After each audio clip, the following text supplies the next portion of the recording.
10 साल पहले बिहार मछली उत्पादन में देश के 10 राज्यों में से एक था। आज बिहार देश के टॉप 5 बड़े मछली उत्पादक राज्यों में से एक बन चुका है। फिशरीज सेक्टर पर हमारे फोकस का बहुत बड़ा फायदा हमारे छोटे किसानों को हुआ है, मछुआरे साथियों को हुआ है। भागलपुर की पहचान तो गंगा जी में रहने वाली डॉल्फिन से भी होती रही है। ये नमामि गंगे अभियान की भी बहुत बड़ी सफलता है। साथियों, बीते वर्षों में सरकार के प्रयासों से भारत का कृषि निर्यात बहुत अधिक बढ़ा है।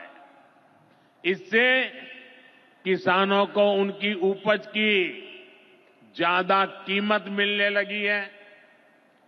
कई कृषि उत्पाद ऐसे हैं जिनका पहली बार निर्यात शुरू हुआ है, एक्सपोर्ट हो रहा है।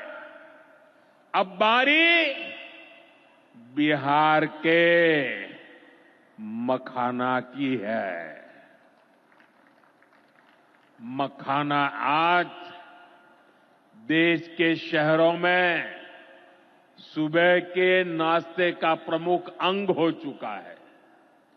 मैं भी 365 दिन में से 300 दिन तो ऐसे होंगे कि मैं मखाना जरूर खाता हूं। ये एक सुपर फूड है जिसे अब दुनिया के बाजारों तक पहुंचाना है। इसलिए इस वर्ष के बजट में मखाना किसानों के लिए मखाना बोर्ड बनाने का ऐलान किया गया है। ये मखाना बोर्ड मखाना उत्पादन, प्रोसेसिंग, वैल्यू एडिशन और मार्केटिंग ऐसे हर पहलू में बिहार के मेरे किसानों की मदद करेगा। साथियों, बजट में बिहार के किसानों और नौजवानों के लिए एक और बड़ी घोषणा भी की गई है। पूर्वी भारत में फूड प्रोसेसिंग इंडस्ट्री को बढ़ावा देने के लिए बिहार एक बड़े केंद्र के रूप में उभरने वाला है। बिहार में national institute of food technology and entrepreneurship की स्थापना की जाएगी। यहां बिहार में कृषि के क्षेत्र में 3 नए सेंटर ऑफ एक्सेलेंस की भी स्थापित किए जाएंगे। इनमें से एक हमारे भागलपुर में ही स्थापित होगा। यह सेंटर आम की जर्दालू किस्म पर फोकस करेगा। 2 और केंद्र मुंगेर और बक्सर में बनाए जाएंगे, जो टमाटर, प्याज और आलू किसानों को मदद देंगे। यानी किसान हित के निर्णय लेने में हम कोई कसर बाकी नहीं छोड़ रहे। साथियों, आज भारत कपड़े का भी बहुत बड़ा निर्यातक बन रहा है। देश में कपड़ा उद्योग को बल देने के लिए अनेक कदम उठाए जा रहे हैं। भागलपुर में तो कहा जाता है कि यहां पेड़ भी सोना उगलते हैं। भागलपुरी सिल्क, टसर सिल्क पूरे हिंदुस्तान में मशहूर है। दुनिया के दूसरे देशों में भी टसर सिल्क की डिमांड लगातार बढ़ रही है। केंद्र सरकार रेशम उद्योग को बढ़ावा देने के लिए फैब्रिक और yarn dyeing unit, fabric printing unit, fabric processing unit, ऐसे इंफ्रास्ट्रक्चर निर्माण पर बहुत जोर दे रही है।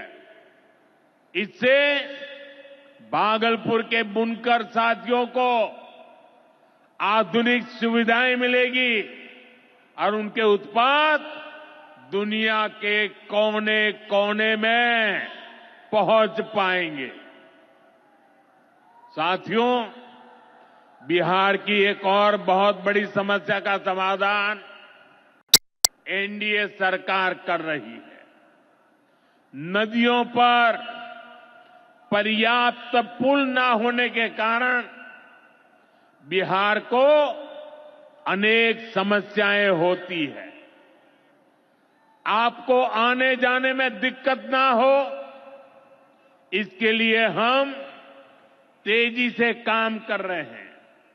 अनेकों पुल बनवा रहे हैं। यहां गंगा जी पर 4 लेन के पुल के निर्माण का भी तेजी से काम चल रहा है। इस पर 1100 करोड़ रुपए से ज्यादा खर्च किए जा रहे हैं। साथियों, बिहार में बाढ़ से भी बहुत नुकसान होता है। इसके लिए भी हमारी सरकार ने हजारों करोड़ रुपए के प्रोजेक्ट स्वीकृत किए हैं। इस वर्ष के बजट में तो पश्चिमी कोसी नहर ईआरएम परियोजना के लिए मदद देने की घोषणा की गई है। इस परियोजना से मिथिलांचल क्षेत्र में 50,000 हेक्टेयर भूमि सिंचाई के दायरे में आएगी। इससे लाखों किसान परिवारों को लाभ होगा। साथियों, एनडीए सरकार किसानों की आय बढ़ाने के लिए अलग अलग स्तर पर काम कर रही है। भारत में उत्पादन बढ़े, दलहन और तिलहन में हम आत्मनिर्भर हो, यहां ज्यादा से ज्यादा फूड प्रोसेसिंग उद्योग लगे और हमारे किसानों के उत्पाद दुनिया भर तक पहुंचे। इसके लिए सरकार एक के बाद एक नए कदम उठा रही है। मेरा तो सपना है कि दुनिया की हर रसोई में भारत के किसान का उगाया कोई न कोई उत्पाद होना ही चाहिए। इस वर्ष के बजट ने भी इसी विजन को आगे बढ़ाया है। बजट में एक बहुत ही बड़ी पीएम धन धान्य योजना की घोषणा की गई है।